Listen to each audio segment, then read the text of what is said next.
Thank you for tuning in to TPS Today. I am Aguayo. And I am Artra. Here are TPS stories for this week. Tulsa High School students may be able to earn their high school diploma and their associates at the same time. Rogers could become an early college high school under-house project.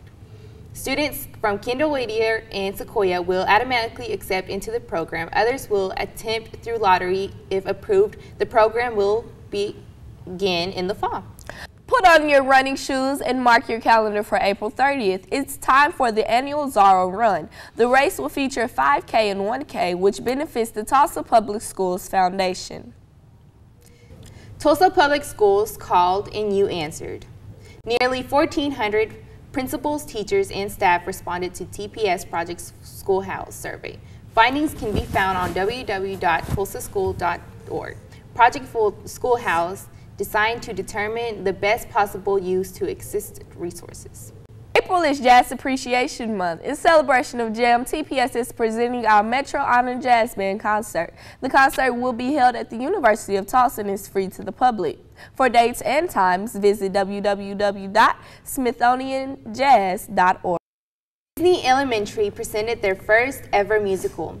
The play, called The Ladybug Ball, featured butterflies, crickets, spiders, and creepy crawlers. All children loved. Family and friends reacted positively. And finally, our hearts and thoughts go out to the family of McLean graduate Latoya Goodo. Latoya died from complications stemming from sickle cell anemia. Latoya was studying managerial science at Georgia State University. Supporters of the family with sickle cell disease is asking for donations to help bring her body home. Anyone wishing to donate may do so at any Bank of America. Thank you for tuning in to TPS Today. I am Arta Aguayo. And I am Artra, and stay tuned for a special interview with Tammy Bagby.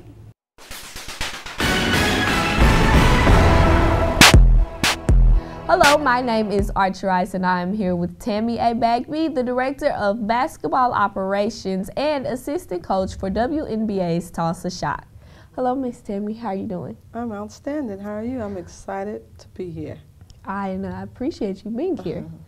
Okay, my first question is, how was your elementary and middle school and high school career? What was it like for you? Well, I tell you what, as far as career just in school, I'm originally from Tulsa, Oklahoma, and I went to private school. I went to Holy Family.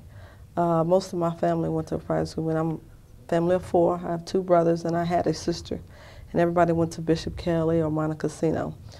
So private school was great. I didn't know any different. You know, everybody wore the skirts, the same shirts, just uniform. You got in trouble, Sister Mary Clarence would pop you on your hand and send you on your way. I think it became difficult when my parents divorced, and I had to leave living with my dad, or both parents, but I had to choose living with my mom, and I went into public school. That was a whole nother animal for me because I'm so used to private. You know, people don't care what you wear. When you get into public school, you know, you get teased. I didn't have the contacts then, of course. I had glasses that you could see in the future with, and my teeth at that time was fighting for position, so didn't have braces then. So kids were cruel to me then, and it was just a whole new ball game for me because I'm coming from a private school where everybody liked each other, had fun, to a public school which was, then I think we were 6th, 7th, and 8th. That was junior high for us. So all the little incidents that happened in middle school got me prepared for high school, and then my high school was great, and that was proud to say I graduated from Tulsa Central High School. Okay, and where are you from? Where did you grow up at? I'm originally from Tulsa, Oklahoma. Just born and raised right here. Okay. Could you describe your college career for us? I always tell people like this, I have the best of both worlds, and what I mean by that is I actually signed with a college in Nebraska because I was very successful in high school in all sports, but mainly basketball was my love. So I had an offer to play volleyball at Kansas, and then I just wanted to follow my passion, which was basketball.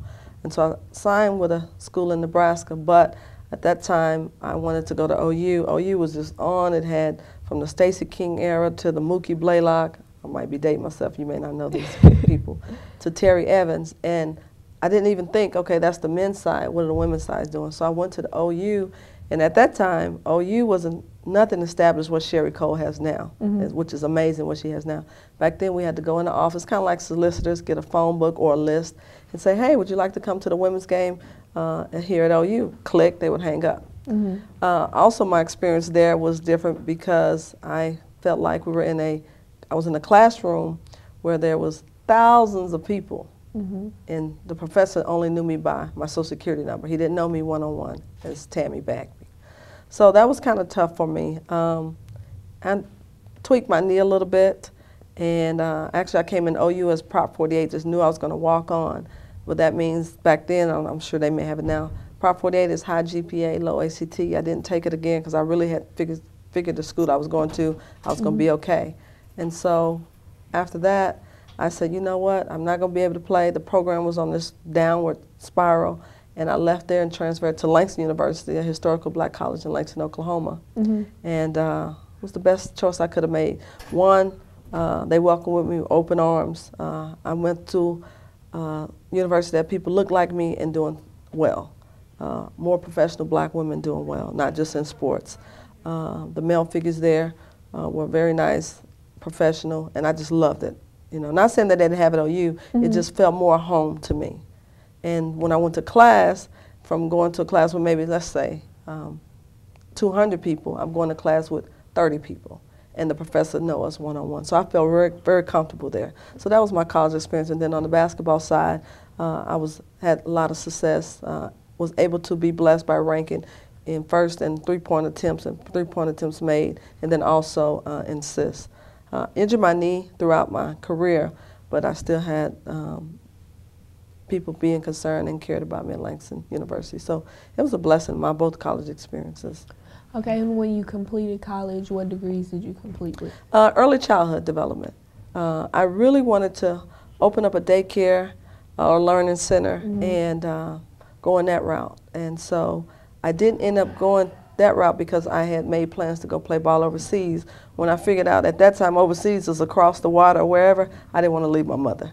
Okay. So I ended up not going overseas coming out of college, but I ended up taking a year off, working around in early childhood and getting plans to ready to go to grad school. Oh, okay. And so when you went to grad school, what was that like? I went to Clark Atlanta University, and I'll tell you, there is where my most challenged time come. My sister was not feeling well, and I took her son. I think I was like at 22, and I took her son with me to Clark Atlanta University, another historical black college, great experience, bigger city, and I didn't end up finishing. I have like 18 hours to go because at that time I got an offer as the coach, their assistant coach, and had no clue I was going to coach. Just walked into the young lady's office and said, hey, I'm here on campus. I want to use your facility to work out. If you need help with basketball, I'm available. And I walked into the door. She said, hey, I need a guard coach. And she said, we start at 5 a.m. and 5 a.m., that was in 1995. And I've been a coach, it's about 16, 17 years ever since. Okay, and from Clark Atlanta, what path did your career turn to? People tease me all the time because they say I'm like a Jamaican because I had so many jobs. But at Clark Atlanta University, there came the ABL, American Basketball League. That was the first ever before women's WNBA.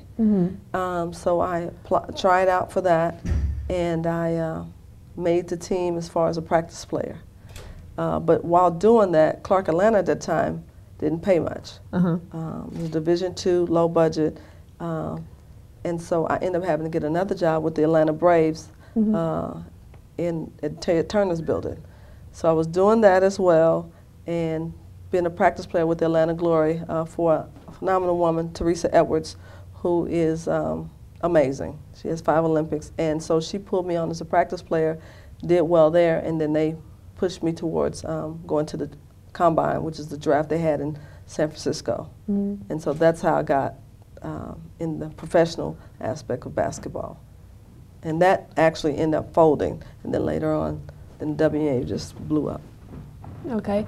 Now, we are doing this interview for TPS Today, which is a show at Webster, and also for the YWCA, who has a program that empowers women and empowers the fight against racism. Throughout your journey, did you encounter any experience related to that?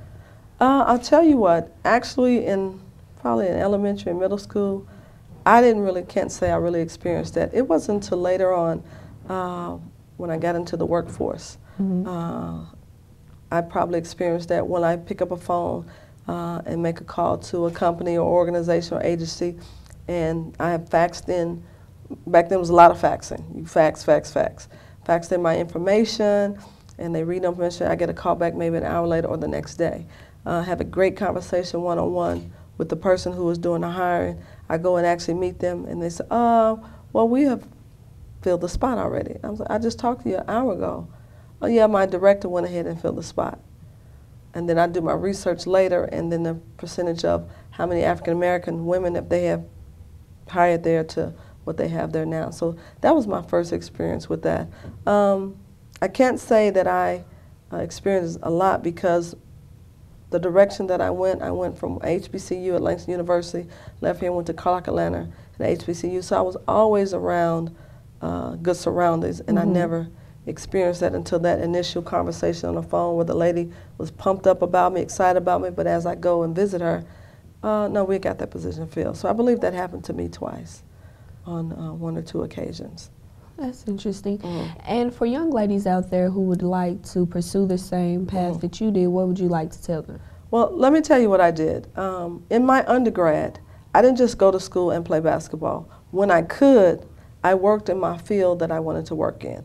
Although I got a degree in early childhood, I worked in a mental health facility at that time called Children's Medical Center, and that was working with little kids. So during my undergrad, I was working. And I tell young people that, yes, you're in school to have fun, you're in school to find yourself, but no, it's only 4 or 5 years you're going to be in college at that point, and then you're going to have to get in the real world and start working. So if you have time to, and you can get it in, work while you're in school. It might be on a weekend, it might be twice a week, but at least once you finish and have your degree, you'll have that experience. That way, I tell young people, once you come out of college, no one can say, well, we would like to hire you, but you don't have any experience.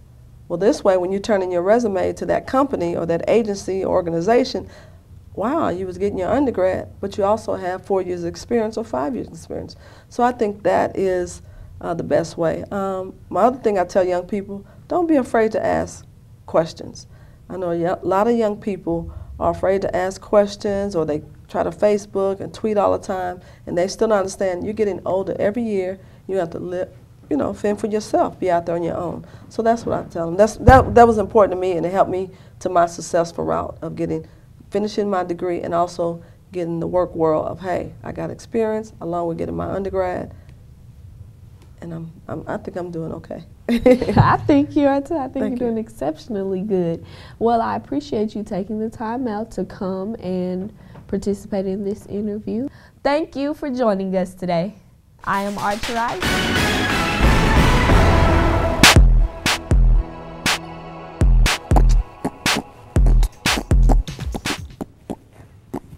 Associate. What? Wait, what? What are y'all doing? Thank you for tuning in to TPS Today. I'm Martha Rice.